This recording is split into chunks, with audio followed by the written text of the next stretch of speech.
Digital arrest scam कैसे हो रहा है ये फाइनेंशियल फ्रॉड। चलिए देखते हैं।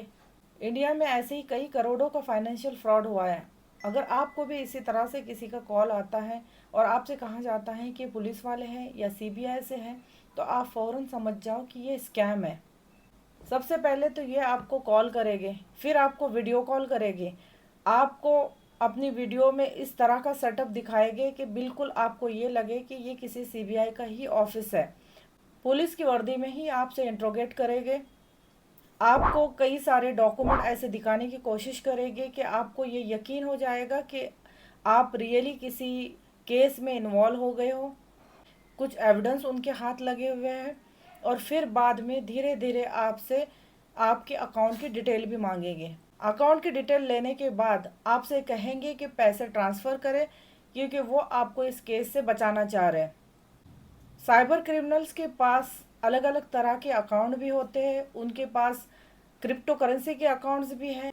आपसे किसी भी तरह से पैसे का ट्रांजैक्शन करने के लिए कह सकते हैं, या तो आपको क्रिप्टो करेंसी खरीद के उनको ट्रांसफ़र करने के लिए कहेंगे, या तो फिर आपको पैसे ही ट्रांसफ़र करने के लिए कहेंगे। साइबर क्रिमिनल्स आप पे इतना प्रेशर बनाएंगे कि बिल्कुल आप घर से बाहर निकल नहीं पाओगे।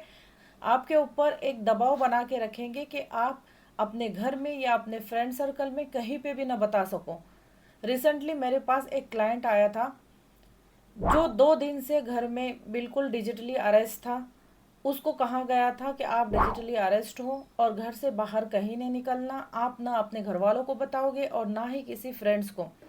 उसके घर वाले 2 दिन से उसकी एक्टिविटी देख रहे थे कि वो कहीं बाहर नहीं निकल पा रहा था और ना ही किसी को अपना सच बता रहा था।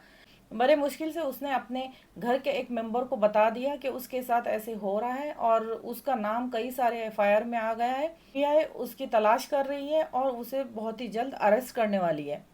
लेकिन इसमें एक काम अच्छा हो गया कि इस प्रोसेस के दौरान उसने इतनी हिम्मत की कि मुझे कॉल करके ये सब बता दिया। जैसे ही मेरे नॉलेज में आया तो मैंने उसे तुरंत उससे कॉल पे बात करने के लिए मना कर दिया और इमीडिएटली उसके अकाउंट में से सारे पैसे मैंने सेफली किसी और मेंबर के अकाउंट में ट्रांसफ़र करने की सलाह दी। और इसी तरह वाइजली डिसीजन लेने की वजह से ये साइबर फ्रॉड से बच गया। साइबर क्रिमिनल्स ने उससे अकाउंट की सारी डिटेल ले ली थी, यहाँ तक कि उससे स्क्रीन शेयर करने के लिए कहा और उसके मोबाइल पे एक क्रिप्टो करेंसी का अकाउंट बना दिया और उससे कहा गया कि वो क्रिप्टो करेंसी में पैसे डिपॉजिट करे और जहाँ कहेंगे वहाँ वो क्रिप्टो करेंसी को ट्रांसफ़र कर दे। साइबर क्रिमिनल्स आपको यकीन दिलाने की कोशिश करेंगे कि आपको ये इस प्रॉब्लम से बाहर निकालेंगे, लेकिन उसके लिए कुछ फीस चाहिए, कुछ पैसे चाहिए, या फिर कुछ और तरीके भी अपना सकते हैं। साइबर क्रिमिनल्स अपने पैटर्न को चेंज कर सकते हैं, क्योंकि ये उनका काम है लोगों से इस तरह के पैसे वसूल करना। अगर आपको इस तरह से किसी पुलिस का फ़ोन आता है और कहते हैं कि हम सीबीआई से है या कुछ भी कहे, तो आपको उनकी बात नहीं सुननी है। कोई भी पुलिस वाला, कोई भी सीबीआई ऑफिसर इस तरह से वीडियो कॉल पे बात नहीं करता और न ही फ़ोन पे ये इन्फॉर्मेशन देता है कि आपके खिलाफ़ एफआईआर हुई है या फिर हम आपको अरेस्ट करने के लिए आ रहे हैं, क्योंकि उनका प्रोसेस डिफरेंट होता है।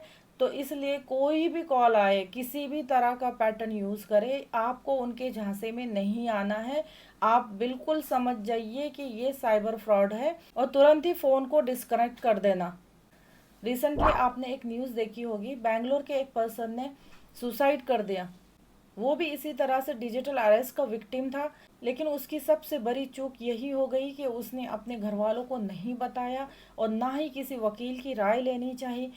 अगर आप किसी भी तरह से अपने आप को कंफ्यूज महसूस कर रहे हो कि आपको पता नहीं है क्या सही है क्या गलत है, तो आप प्लीज़ किसी लीगल एक्सपर्ट को कांटेक्ट करिए और क्या सही है क्या गलत है उसकी जानकारी ले लीजिए। और इस तरह से साइबर क्रिमिनल्स की बातों में आके अपना कोई नुकसान मत करना।